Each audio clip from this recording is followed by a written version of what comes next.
passé tout ton temps à faire un double jeu derrière le président Laurent Gbagbo.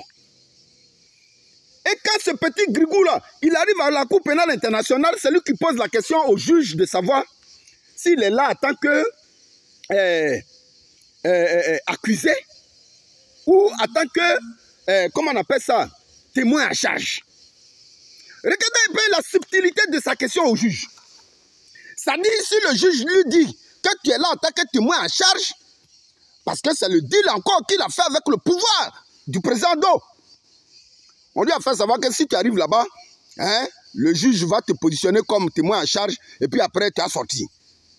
Alors pour se rassurer, sur quel pied il doit danser dans sa comparution devant le juge de la Cour pénale internationale, il pose bien la question au juge de savoir s'il est là en tant que témoin en charge ou bien en tant qu'accusé.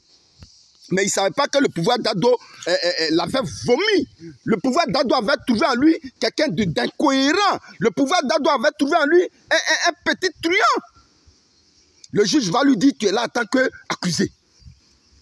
Et étant là en tant qu'accusé, c'est la scène qui nous a montré tout le déroulement, n'est-ce pas, tout le déroulement de son procès. Parce qu'il est très malin, ce type-là, il est très très malin. C'est-à-dire là, si le juge lui disait que non, non, tu es là en tant que témoin à charge, son langage allait être le même langage que Mangou Philippe. Il allait être le même langage que Mangou Philippe. Mais puisque le juge lui a dit que tu es là en tant qu'accusé, du coup, il a changé de position.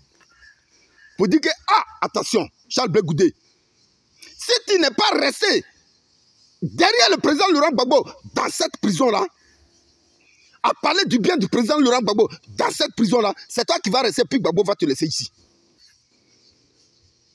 Voilà comment est-ce que ce petit malin-là va chercher les artifices pour se mettre sous la coupole du président Laurent Gbagbo à la Cour pénale internationale. Parce qu'il savait que le président Laurent Gbagbo allait sortir. Du coup, si le président Laurent Gbagbo sort, lui aussi il sort. Mais étant à la Cour pénale internationale, pendant que lui, les Ivoiriens, on pleurait dans les villages, à Abidjan, pour dire que non, c'est qu'on fait à Charles Blé Goudé là. Parce que c'était lui notre chef, c'était lui notre patron. Le bandit, lui, il était toujours en contact avec ses amis du pouvoir du président Do. Voilà comment il fait la demande de recevoir, comment on appelle ça, les soroïstes. Alors lui, il reçoit les soroïstes dans la même prison. Le président Laurent Gbagbo, en tant que l'homme sage, l'homme qui n'aime pas palabre. Je vous ai dit, la prison, il n'y a rien qui est plus humiliant que la prison. Il faut être un président de la République. Nous, on a fait prison. On connaît la valeur c'est-à-dire la valeur que donne la prison à quelqu'un. La prison te dépouille de tout, du haut jusqu'en bas, et tu deviens cafard. Le vieux est là à côté de lui, dans la prison là, c'est lui qui saute, et lui reçoit les soroïstes.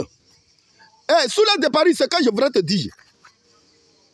Tu dis, vous êtes allé rencontrer Charles Blé Goudé à sa demande, toi, Amira Blédé, et puis tu as cité le nom de quelqu'un d'autre là. Là, dit quelque chose comme ça. À la Cour pénale internationale, vous avez profité de l'occasion pour saluer le président Laurent Gbagbo. Et là, le président Laurent Gbagbo vous a dit que Soro et Charles Blé Goudé ne se laissent pas. En réalité, ce que tu n'as pas su, c'est que le président Laurent Gbagbo voulait se rassurer que c'est ceux-là même là qui l'ont combattu au niveau d'Abidjan là. Le président Laurent Gbagbo voulait se rassurer que vous êtes vraiment des soroïstes. Des soroïstes. Voilà un truand aussi, comment on appelle ça, Non, le Soro là même, là, il nous a trop fait du tort. Soro nous a beaucoup fait du mal. Et je l'ai vu sur une chaîne de télé, face à un journaliste où il disait qu'en Côte d'Ivoire, quand tu portes boubou, excusez-moi hein, les amis, je vais revenir sur le sujet. Quand tu portes boubou, tu es marginalisé. Moi-même, Soro, même là, j'ai été arrêté parce qu'on m'a vu en boubou. Toi, Soro, on peut t'arrêter parce que tu étais en boubou, mais qui ne te connaissait pas d'Abidjan, la Soro? Président de la FESI, c'est quel enfant qui ne te connaît pas dans Abidjan? C'est quel élève qui ne te connaît pas dans Abidjan? C'est quel policier? Un homme normal qui allait à l'école, qui a fait des études. Un policier va t'arrêter. Toi, Soro, il ne te connaît pas. À cause de boubou que tu as porté. Ce Soro nous a fait beaucoup de tort aussi. Et c'est avec eux, pendant ce temps, ce Charles Blé Goudé là, ça fait que lui fit le bon amour. Le bon amour. Et les Ivoiriens sont là devant la Cour pénale internationale, en train de pleurer. La pluie nous frappe. Le soleil brûle. Le peu d'argent que chacun avait là, il est obligé de payer transport pour aller. Ben qui est dur. Mais toi, Charles Blé Goudé, tu n'as pas regardé à tout ça là. Même dans ça, on va te libérer grâce au président Laurent Gbagbo, à la magistrate du président Laurent Gbagbo, pour dire que non, ce petit-là, c'est vrai, il m'a fait beaucoup de tort, mais je ne vais pas le laisser ici. Je sors avec lui. Je sors avec lui. Alors, Souley, le président Laurent Gbagbo voulait se rassurer qu'effectivement, ceux avec qui ce Charles Blé Goudé, là, ça est en train de filer là. C'était ceux-là même là qui l'ont combattu à Abidjan. Voilà. Donc, Souley, il faut que tu le saches bien. Et comme ce truand-là, il sait qu'il était perdu. Qu'il était perdu politiquement. Je suis Gbagbo hier. Je suis Gbagbo aujourd'hui. Et je serai Gbagbo demain. Nous, les Ivoiriens, Abidjan. Wow!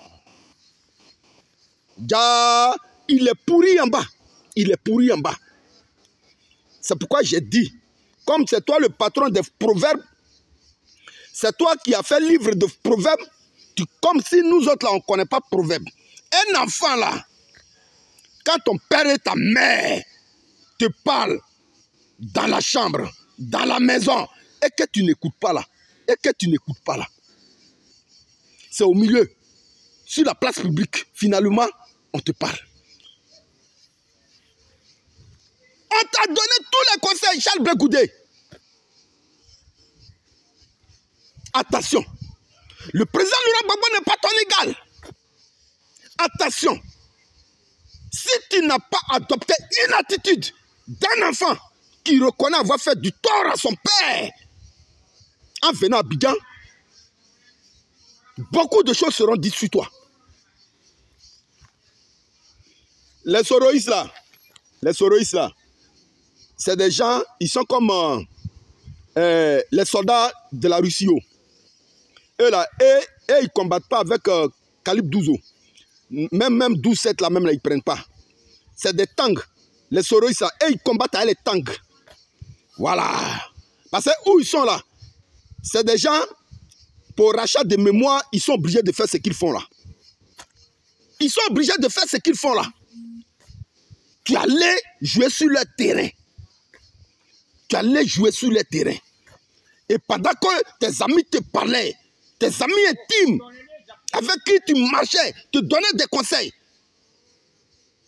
tu n'as pas écouté. Il faut venir répondre à Souley de Paris. Parce que tu allais voir ton ami Vergès, le journaliste Vergès, pour demander un tête-à-tête, une interview pour dire que non, les soroïstes là, d'où vient leur amour pour le président Laurent Gbagbo. Le président Gbagbo ne cherche plus à le tuer, le président Gbagbo n'est plus dictateur. Nous, la question, nous les Ivoiriens, on te pose là. Depuis que tu es revenu d'Abidjan, à cause de ton avoir qui a été gelé, mais ton avoir n'a pas été gelé. Le président Ado a récupéré l'argent qu'il t'avait donné. Sinon, avec Gbagbo, là, je ne pense pas que ton ministre de 2 mois, là, ça pouvait te rendre riche. Les soroïstes, là, c'est des tanks. Ils ont des lance-roquettes. Voilà. Tout est dehors. Et ce n'est pas encore fini, hein. c'est pas encore fini. Les zouzous qui sont en Italie, là, ils sont en train de venir en force. Il faut venir nous expliquer.